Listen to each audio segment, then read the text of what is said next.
Deirdre McGuinness is with Epic. She is Managing Director in Corporate Restructuring as well as Head of Sales. As I said before you got on camera, that sounds like you do multiple jobs. Yeah, I've been in this industry, I hate to admit it, 32 years. So it's really a passion of mine.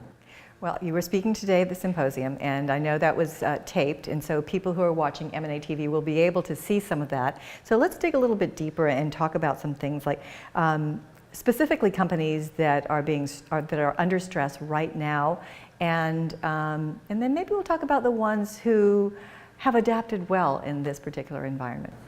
Well, I think if you look at the videotape of Randall Eisenberg's opening remarks on disruption this morning, that gives you a really good indicator as to companies that can be nimble and pivot in this age, and companies that are really looked upon as dinosaurs a little bit and have not been able to act in a nimble, transformative way. So, you know, not to single out companies because that's a little unfair, but why don't we talk about some industries? The sectors, sure. Some sectors, because, you know, we're seeing distress in some oil and gas is still ongoing. Retail, there's still massive challenges to brick and mortar retail.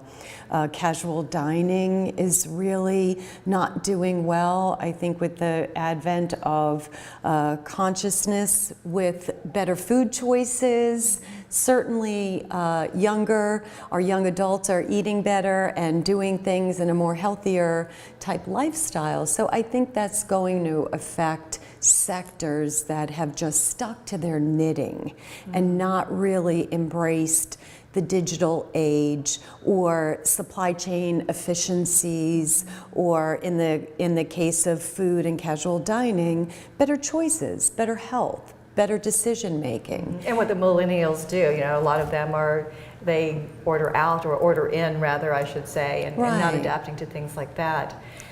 Even my adult children don't buy newspapers anymore. They don't buy books. Things are more transient and less permanent. Their ideas of ownership are changing, and our generation's idea of ownership is kind of antiquated. They want to rent. They don't want to buy. Right. So it's a very interesting dynamic. Okay, then sectors that are handling the change well and looking to the future and being proactive versus reactionary, what sectors are doing it right?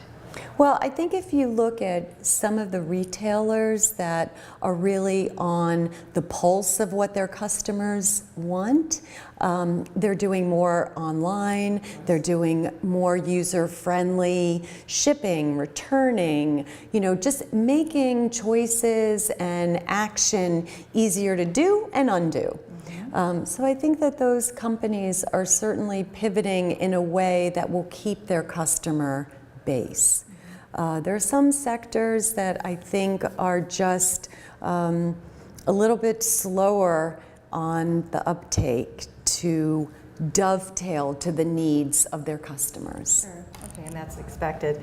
Now, let's go back to the fact that during my time doing M&A TV, you are the second woman that I've spoken with. Okay. And you are Managing Director in Corporate Restructuring. Are there many women at that level? There are a handful of women colleagues that are senior leaders in firms, whether it's, you know, law firms or financial advisory, far fewer in investment banking, I have to admit. But it's taken us a long time to get to those senior levels within these firms. I'd like to see younger women, you know, in their 30s really look for that pinnacle of leadership. I have a colleague at Paul Weiss who's very high on women leaders, not because it's a sign of success, but because it's a sign of risk-taking.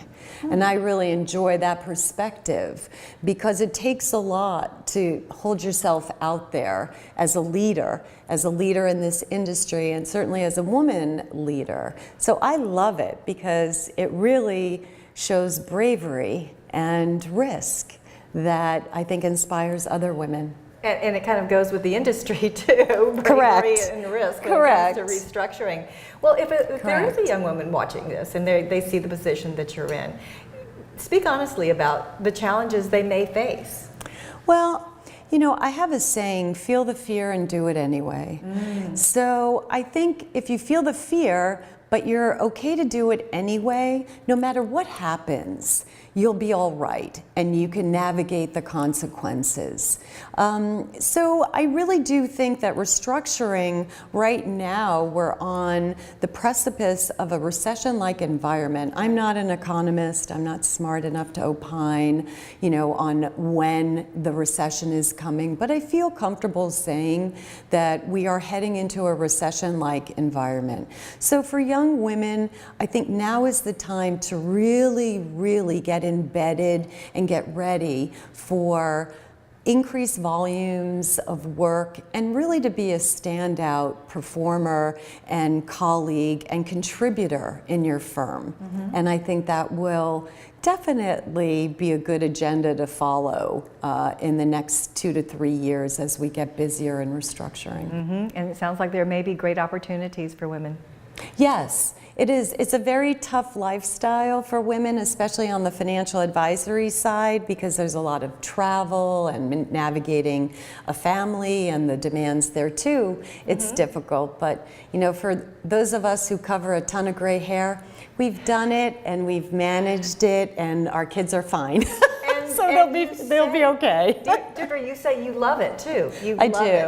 I do. I really, really enjoy the people. I love the challenges. I love the industry. We are doing great work in the restructuring community. We're not doing God's work, but we're doing good work to straighten companies to get back into their local economy and to be contributors. And to me, that is unbelievable satisfaction for a hard day's work. Well, thank you for sharing your enthusiasm and your expertise with us today. Well, thank you for having me. It is my pleasure. Take Deirdre care. McGuinness with Epic joining us here on M&A TV.